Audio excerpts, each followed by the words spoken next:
Hi, and welcome to this first video, which is going to be an introduction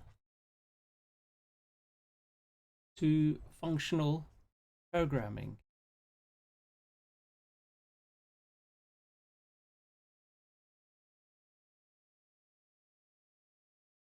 These videos are designed to accompany the lecture notes and also to give you a more of a discursive entrance into the material and the subjects that are being covered here. So the question really we need to introduce is, what is functional programming? What is it? Now, you might recognize the word functional because it clearly comes from the word function.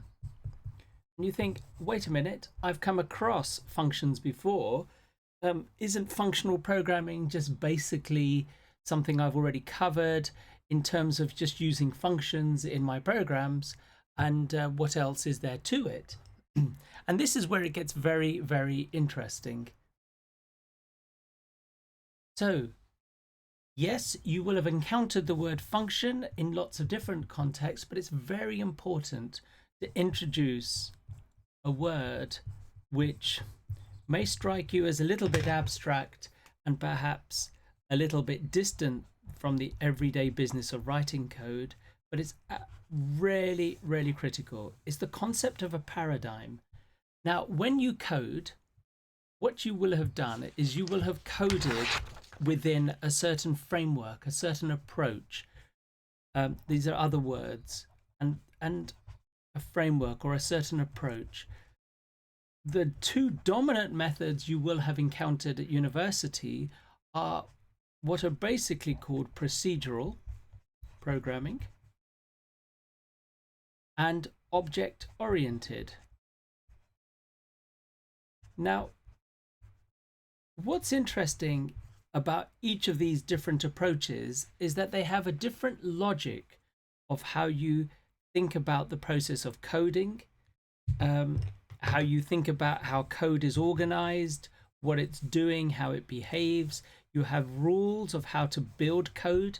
So let's just very, very quickly remind ourselves what procedural is the kind of coding that you would have seen with the public, static, void, main type coding, where you had a beginning and you then executed the code in a series, basically a procedure.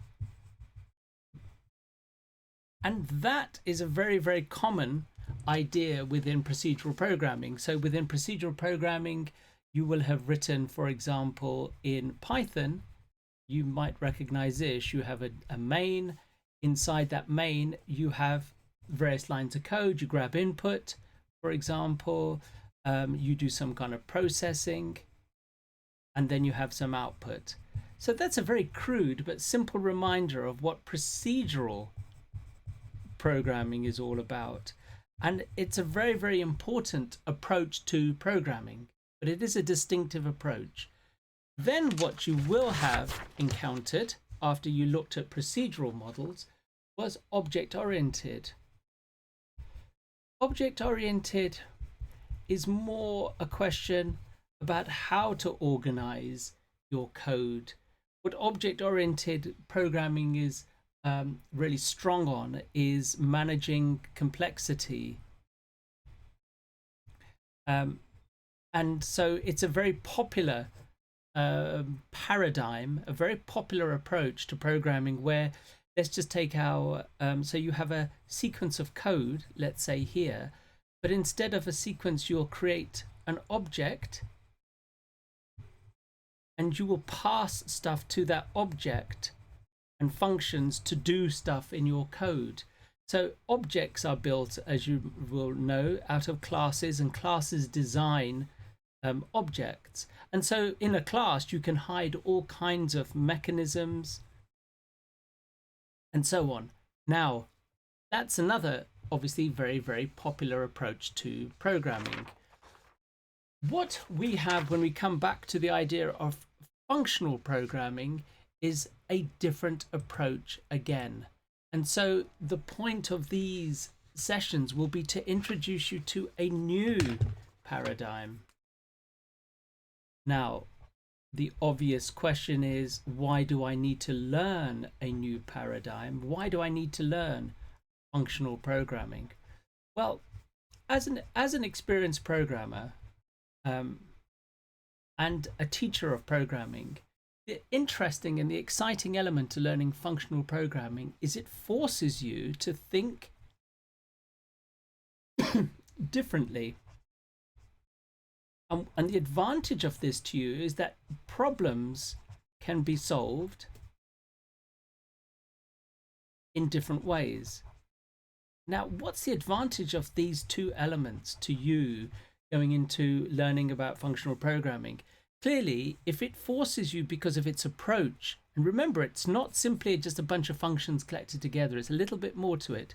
It is a paradigm, it's a whole approach, and it does get used in other places as well, but we'll come back to that. So in functional programming, you're encouraged to think differently.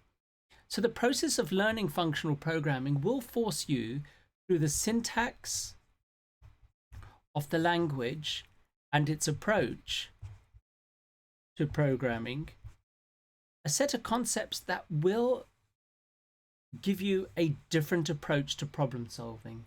Now, what's the advantage?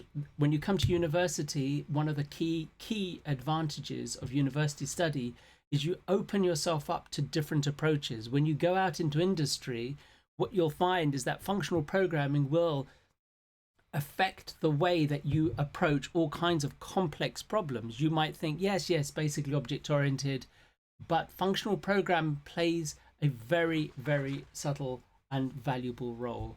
So the right approach to this particular module and the functional programming module is to see it as an opportunity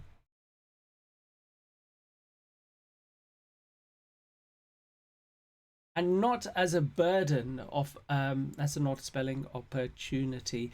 It's not a burden, oh, here we have to learn another one. Why do we have to learn another one? We've got procedural and object. No, it is a huge opportunity for your thinking skills. And let's face it, when you're a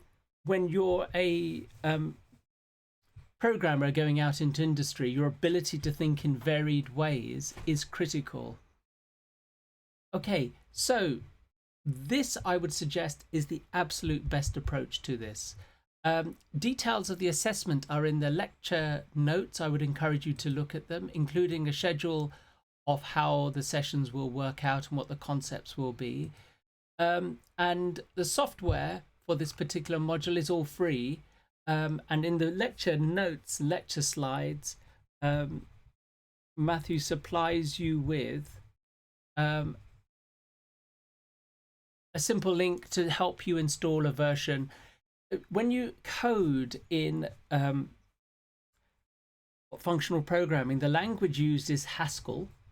So that's one thing. And so just before we end this introductory video, and the way to think of it is that just like any other programming, you can create files which have a .hs ending, and you can execute those files. You can run them, but it's not run in the same way.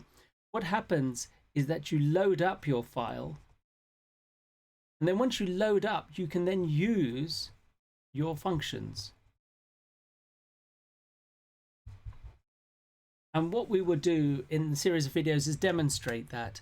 You can, in a command prompt, simply write various different functional notations, and you'll see some of that.